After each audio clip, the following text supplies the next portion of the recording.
It is time to learn the tropes of the TV. TV tropes, as we like to call them. Because TV tropes is all about learning tropes and seeing what defines them. Anyway, good morals, my friends. It's very late, too late, but my name is Silva Lowenhart, and welcome to today's stream, where we're going to learn about all sorts of tropes. You know, that's how we like to do things. We are trope people. I've wanted to do this. I want to do this for a while because I've been thinking to myself, I could probably do some tropes. I could probably, because for years I've been looking at tropes for a lot of them, like TV tropes, for example. I've been looking at a lot of TV tropes, and there are a lot of tropes that I do like. A lot of tropes that I practice sometimes in and out. So because of that, I want to lay bare all the tropes that have accompanied me over the years and introduce some of them to you because, after all, I do Trope of the Day, where we discuss various tropes found throughout all sorts of media.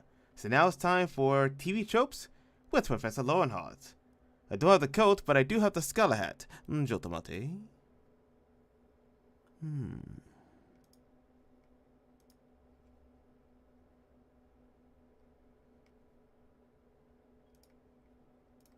Let's see. And results, yes, 3. That's gonna be a bit. Just give me a second to find my hat. My lone professor hat. Ah, there it is. Hello, hat. I'm going to need you to be a little bigger. And right there. Yeah, there we go. A little down here. I'll put myself a little down here. And there we go. There we go. No? Yeah. Top there. There we go. Okay. Okay. All right. Let's see. So, I want to do a new, okay. Let me just do a testing. Okay. So that's a test. Gonna enlarge that a bit. And put it right there. Alright, so this is just a test. And what we're going to do is we're going to look at some tropes. And we're going to look at them for both the English and Japanese. Because I know there's going to be probably some Japanese people who want to look at some of these tropes. So you know exactly what I'm talking about. And if you want to search up all of this, well, you're free to do so at your own discreet pleasure. So, I hope everything is all good. Hopefully. Yes? Okay. I think we're fine. So, let's get started. We're going to, what are we going to play here? Yes. All right, here we go.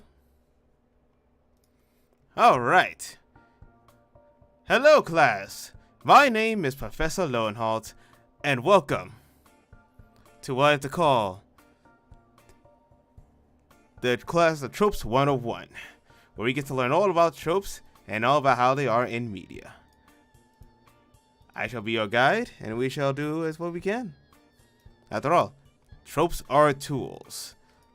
And thankfully we have nice selection here for you today. So, what's the first one we're going to learn about? Well, it's very simple. It's the very first one. If you know to find the first one, well, you might have seen it somewhere. I always post it. So, what's the first one we're going to look at? Well, that's simple. Ominous lantern chanting. And that's for the Japanese variation. There we go. Let's see if we can reduce this for a bit. Oh, no. Can't get the text? Yes, I can. Alright, there we go. Yeah, it's gonna take me a bit to learn, but there you go.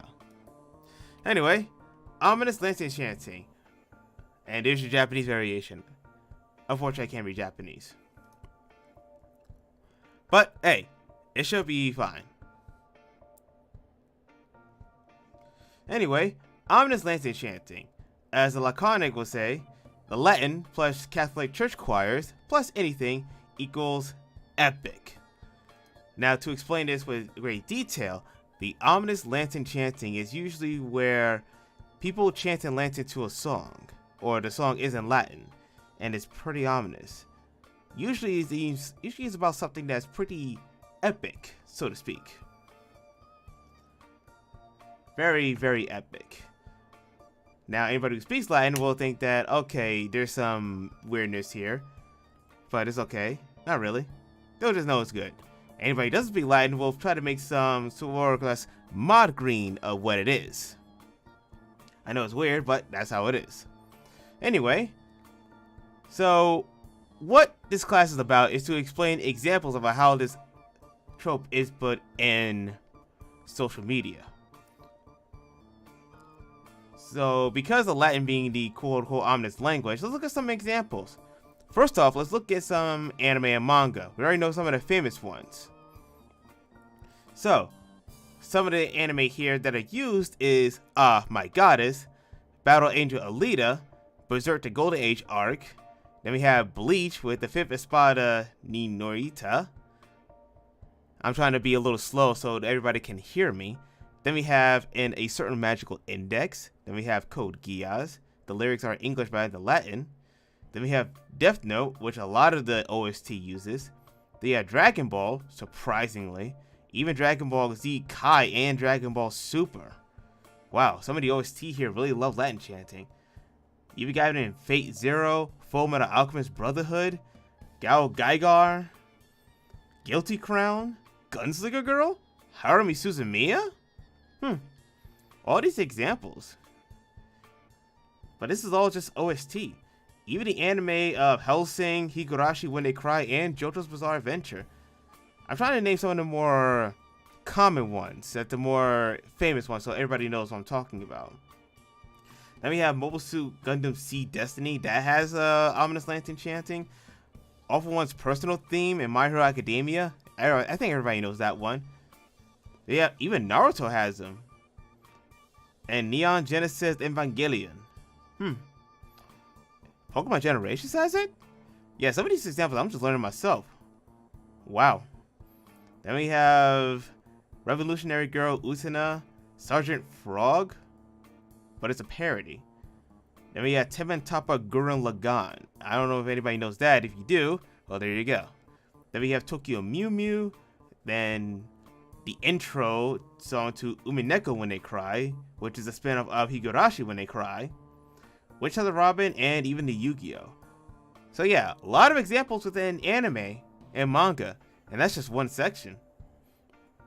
Of course, now we have to go to the video games because we all know the most famous of the ominous lantern chantings, that being the One-Winged Angel within Final Fantasy VII. Everybody knows the lyrics, officially and unofficially. It's been parodied, it's been remixed, it's been done to death. When it comes to ominous lantern chanting in video games, that's probably the most infamous example.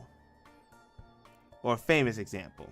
Infamous being bad, famous being good. So it's probably the most famous example in video game, if not of all time. Of course there are others, but we're going to go down the line.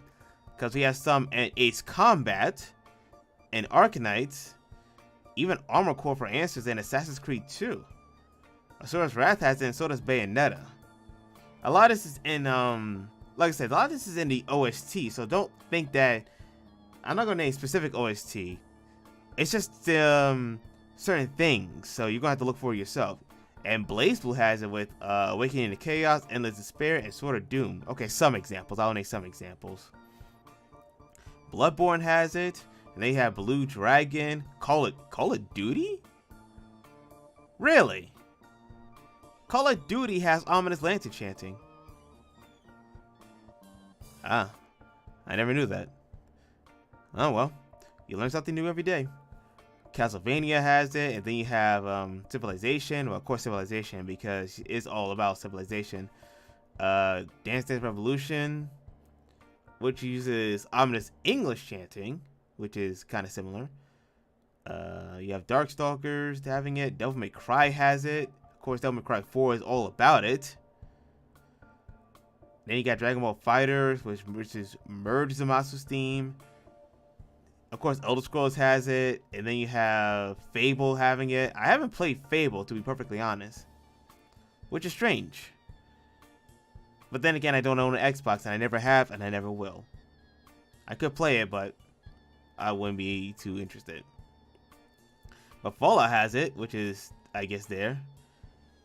Again, like I said in Final Fantasy, One-Winged Angel. Even Final Fantasy 8 has it, and Final Fantasy 6 has it.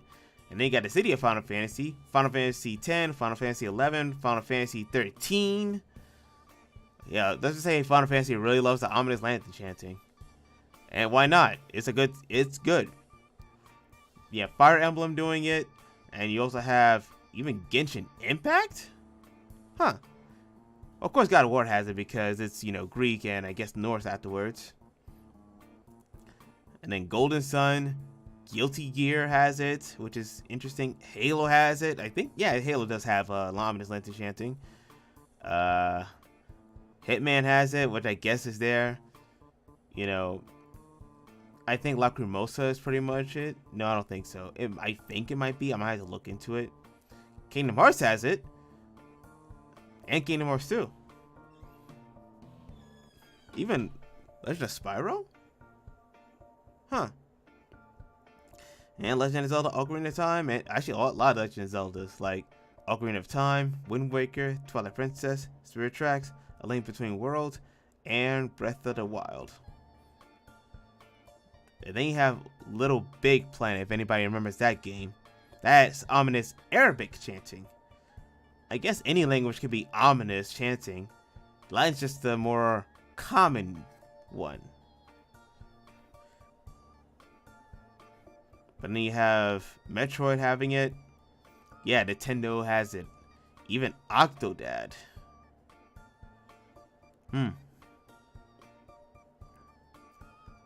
Persona 2 has it. Anybody remembers Persona 2? Even in Pokemon games? Wow, I'm running into a lot of examples here. Portal has it. Then you got Princess Waltz. Well, I don't know if anybody remembers that. Resident Evil be having it.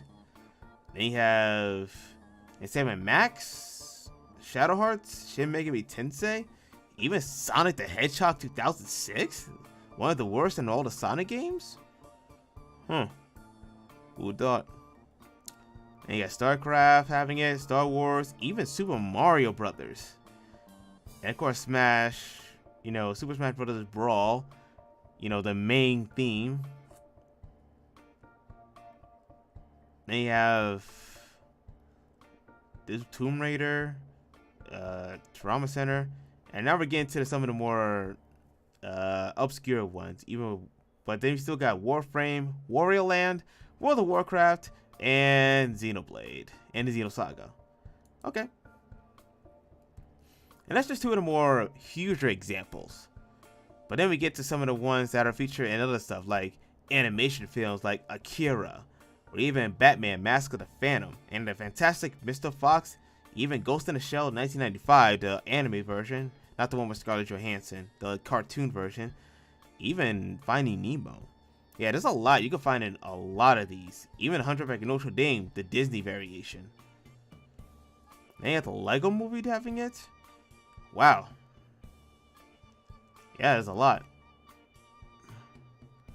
Even the South Park movie in the trailer or Fortuna? Yeah, you just find a lot of this. And then you have professional wrestling. Anybody remembers these? The Undertaker is probably one of the most famous examples.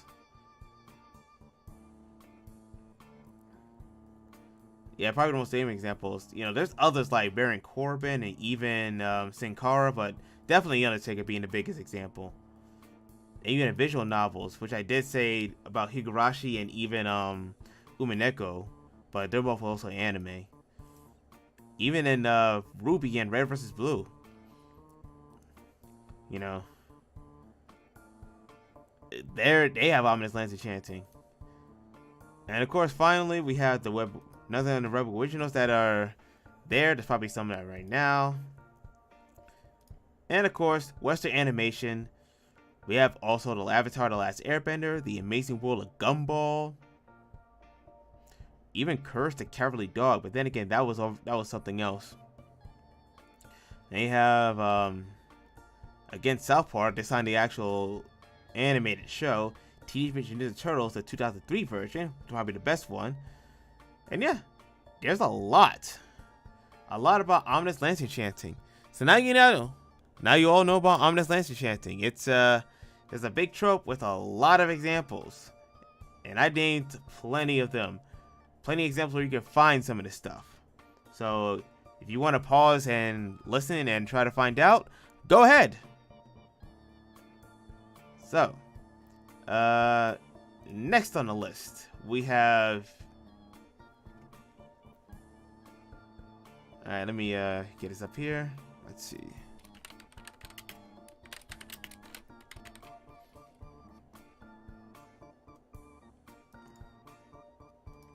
Alright. Let me erase this. Booyah! Video Game A.I. Or, if you want it in Japanese, booyah! Alright.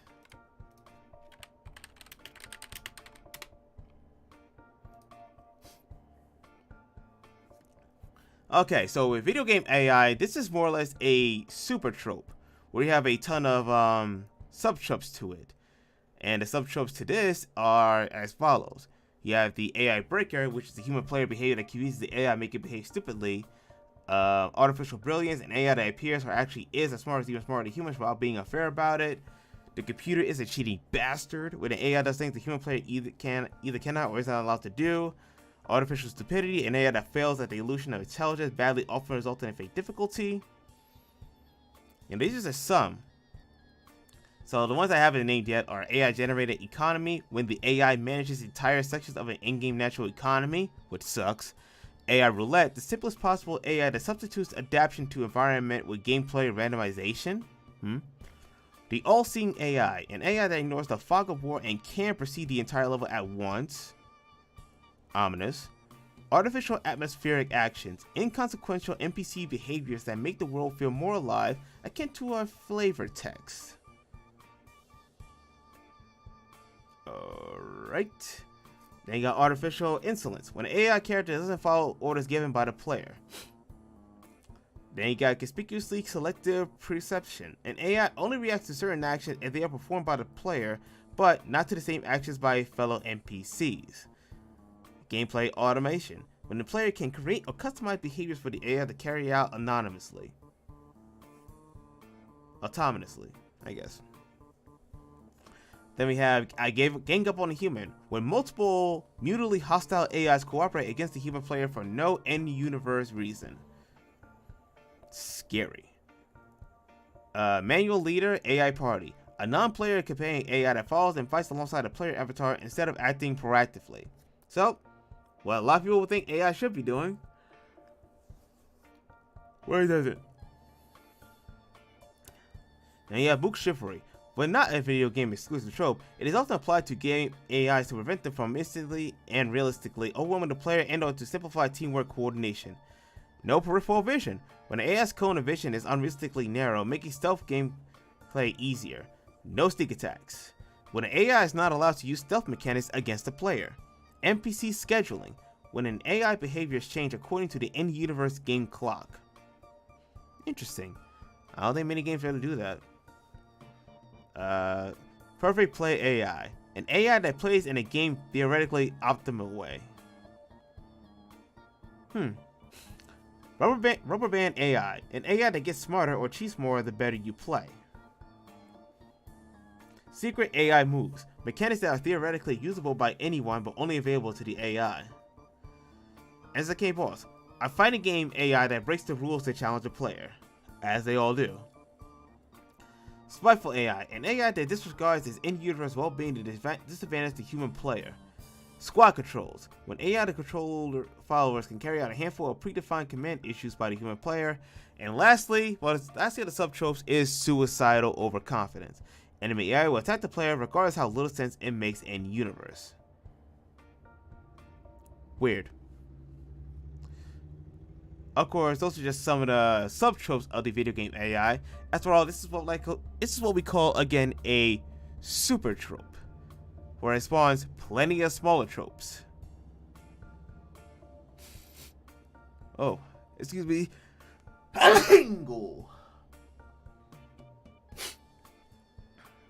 Sorry. Alright, what's next on the list? Ah, yes.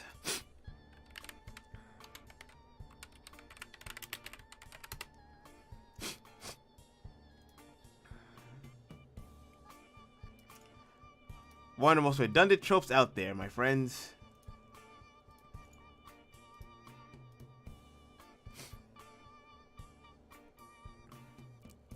Alright, here we go.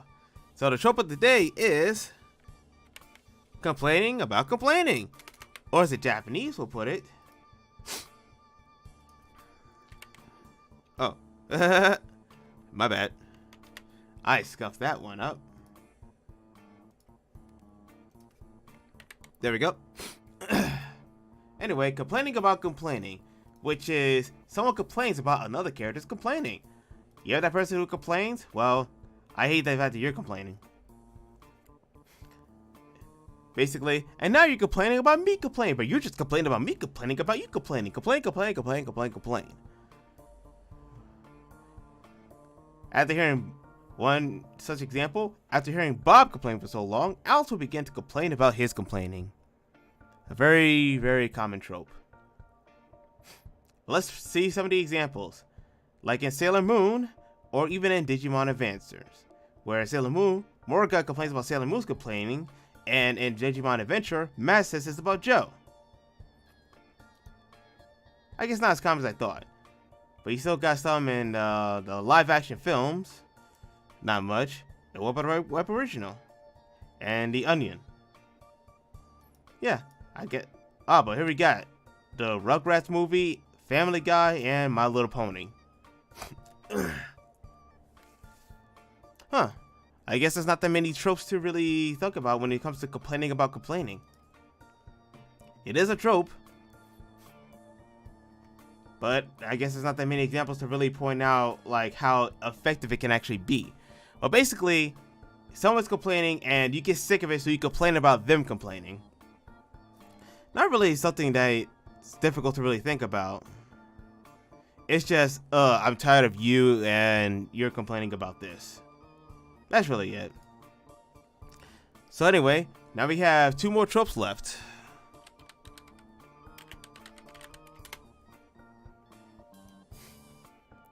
Alright, here comes trope number 4, ladies and gentlemen. I won't make the same mistake last time.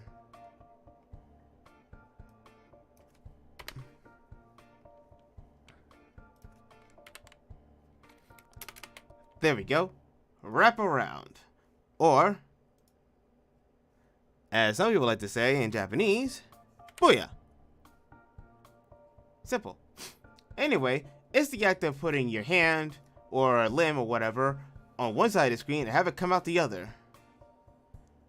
It's a video game mechanic, but it's not exactly within video games just alone. It could be used in other media. Sometimes the video games, like in 2-directionals or even 4-directionals, but then you got non-video game related examples. For example, in 2-directional, you could have in Super Mario Bros., Kid Icarus, Pac-Man, Mega Man 8, Toho Project, which I still have yet to play, Metal Storm, Action 52, I don't know why anybody will play that, the Sonic the Hedgehog games, Civilization, even Animaniacs the game. And then you got Doki Doki Penguin League.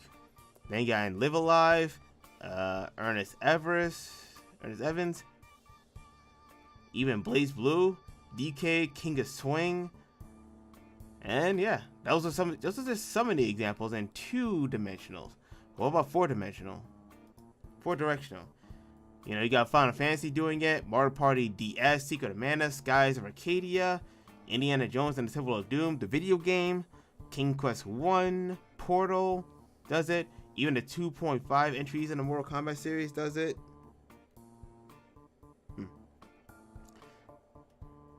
Even in RPG Maker, you can make it happen. The Binding of Isaac, Chrono Trigger, Doom, Etrian Odyssey. Just to name a few, you know, where it happens in either 2 directionals or 4 directionals. As for some of the non-video game related examples, Terry Crews did it. And Terry Crews is a cartoon character all on his own. Even a game of chess.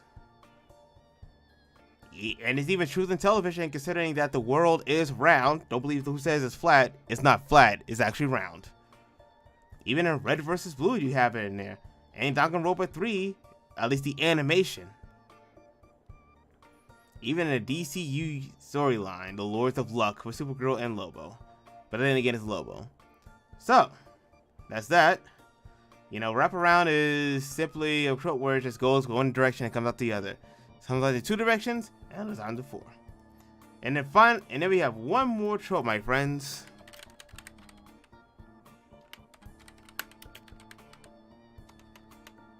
Let me search it up.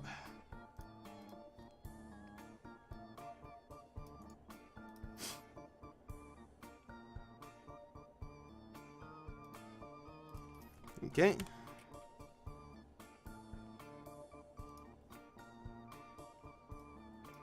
Alright, the last show we have,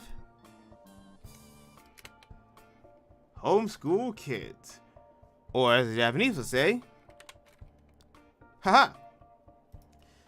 A very interesting trope, because it talks about kids who are stuck at home, homeschooled. These are kids that usually don't go to school and are instead taught at home how to do X and Y, usually math, English, social studies, history, and whatnot.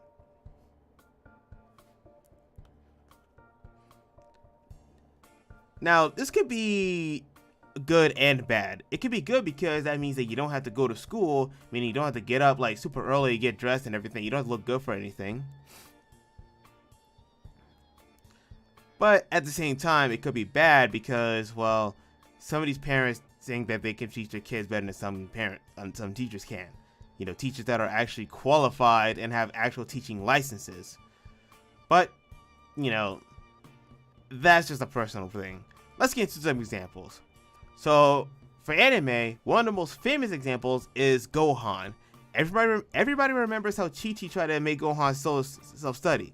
One of the few examples that actually worked to his favor because, well, he's intelligent. But also backfired because when the world's in danger and nobody is around to stop it, well, he's not strong enough because he's been too busy studying. Even though he has the power potential to blow everything up to Kingdom Come, thankfully Dragon Ball Superhero did certify that. Yes, I did see the movie. It's actually pretty good. I saw a dub. The dub is actually pretty good. So yeah, hopefully that continues down the line. Even in Tokyo Ghoul, they have homeschool because Ghoul children are unable to attend school. And these are homeschooling characters. They got some in Hortoners of Who, even a Godzilla King and the Monsters. Now that's something. In visual novels, you guys come examples, even in web comics, a lot of web comics, and even Western animation like Carmen Sandiego, Daria, The Loud House, Miraculous Ladybug, even stuff like South Park and Steven Universe, and even Total Drama. I don't know if anyone remembers Time Squad, or Wild Thornberries. They were homeschooled. But now you got some attempts at doing so, which means that these attempts are trying something that could be done and fail. Like in live action, Buffy the Vampire Slayer is an attempt. Even at Desperate Housewives, the George Lopez show, if anybody remembers that. Even in some video games, and even Western animation like Family Guy, Angela Anaconda. Now that's a name I haven't heard in like a long time. And even My Life as a Teenage Robot, The Owl House, The Simpsons, South Park, and Steven Universe did try for something else, but didn't go through. So there's that. Alright. Well, that's all the tropes for today because we're only going to do 5. Hopefully I explained a lot of these more in depth to you guys because I had fun. Hope you guys did too. And with that, thank you so much for watching. And as always, love, peace, and ENvtubing. See you next time, and make sure to stay in school.